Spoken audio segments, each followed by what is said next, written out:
लद्दाख में शहीद हुआ पहाड़ का लाल। टैंक हादसे में गई 5 जवानों की जान। देश के जवान सरहद पर मुल्क की हिफाजत के लिए मुस्तैद रहता है, लेकिन कई बार ऐसी परिस्थितियां आती हैं जब देश के वीर जवान अपने प्राण को वतन पर न्यौछावर कर देते हैं। कुछ ऐसा ही हुआ लद्दाख में, जब T-72 टैंक को शोक नदी पार करवाते वक्त भारतीय सेना के 5 जवान शोक नदी का जलस्तर बढ़ने के कारण शहीद हो गए। देश सेवा में शहीद हुए 5 जवानों में एक शहीद DFR भूपेंद्र नेगी उत्तराखंड राज्य के पौड़ी जिले का रहने वाला था, जिसने देश हित में अपने प्राण न्यौछावर कर दिए। भूपेंद्र की शहादत की खबर भूपेंद्र के गांव बिशल्ट पहुंचने के बाद से गांव में शोक की लहर छा गई। पूरा गांव और जिला भूपेंद्र की शहादत से दुख में डूब गया। शोक नदी का जलस्तर अचानक बढ़ गया, जिसके बाद 5 जवान शहीद हो गए। पौड़ी जिले के बिशल्ट गांव का लाल DFR भूपेंद्र नेगी देश सेवा में शहीद हो गया।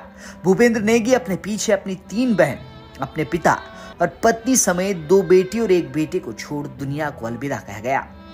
38 वर्षीय शहीद जवान DFR भूपेंद्र नेगी 18 वर्षों से भारतीय सेना में सेवा दे रहे थे। भूपेंद्र का परिवार देहरादून रहता है, लेकिन भूपेंद्र को अंतिम विदाई देने परिवार भी गांव पहुंच गया। वहीं पूरा गांव शोक में डूब चुका है। भूपेंद्र के जाने के बाद परिजन और दोस्तों ने अपना दर्द बयां किया है।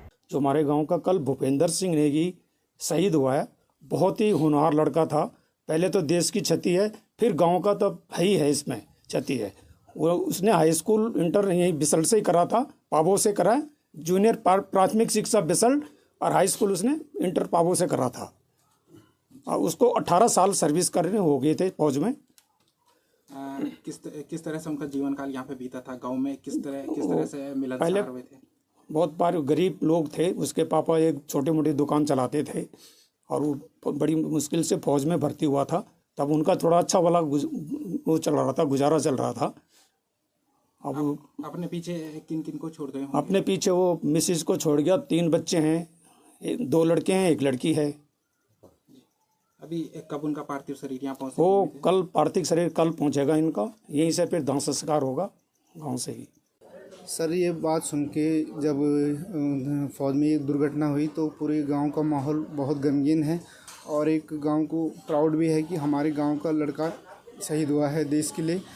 तो मैं पूरे परिवार की तरफ से, गांव की तरफ से सांत्वना उस परिवार की देता हूं और हमें प्राउड भी है कि हमारे क्षेत्र का, हमारे गांव का लड़का देश के काम आया है। किस तरह से उनका जीवन बीता था यहाँ पे? क्या कुछ यादें जुड़ी हुई हैं यहाँ? सर, वो इसी JSC पावर इंटर कॉलेज तक उसने 12वीं पास किया है। यही खेल कूदों में भी रहता था। उसकी पहले से इच्छा थी कि मैं फ़ौज में जाऊं और पिछले साल ही वो अपनी बुआ को बोल के गया था कि मैं जिस दिन उसकी दादी ख़त्म हुई कि तो मैं उस दिन हवलदार बना, मैं सूबेदार बन के ही घर आऊँगा। रिटायरमेंट के बाद मैं गाँव में रहूँगा। भले ही उसके बच्चे वगैरह देहरादून पढ़ रहे थे, पर उसका मन गाँव में ही लगा रहता था।